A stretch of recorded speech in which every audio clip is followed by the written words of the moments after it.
জোনমণি ৰাভাৰ ঘটনাক লৈ তীব্ৰ প্ৰতিবাদৰ সৃষ্টি হৈছে ৰাজ্যজুৰি।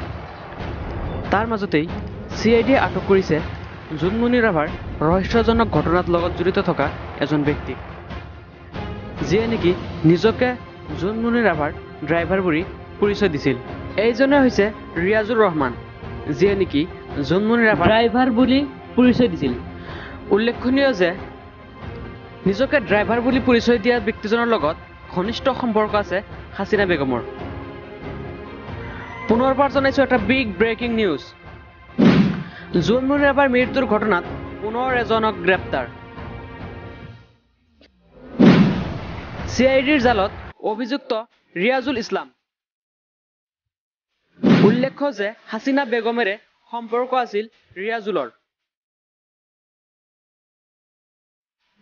নিজকে জোনমণি ৰাভাৰ গাড়ী চালক বুলি পৰিচয় দিছিল ৰিয়াজুলে। ৰিয়াজুলৰ UPI আইডিত ধন দিয়াৰ অভিযোগ কৰিছিল এজাহাৰত। ৰিয়াজুলৰ UPI আইডিত 90,000 টকা দিয়াৰ তথ্য দাখিল কৰিছিল আমিনা খাতুনে। এটা গুৰুত্বপূৰ্ণ খবৰ।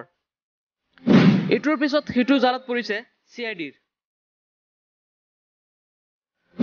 জোনমণিৰ ন্যায় বিচাৰি ৰাজ্যজুৰি চলিছে প্ৰতিবাদ।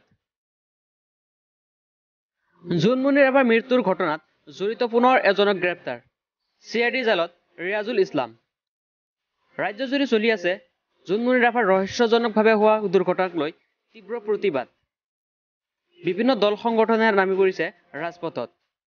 একাংশই দাবী কৰিছে যে জোনমণি ৰাভাৰ সকলো দোষীকে উপযুক্ত শাস্তি দিব লাগে। লগতে লীনা দলক গ্ৰেপ্তাৰ কৰাৰ দাবী উত্থাপন কৰিছে।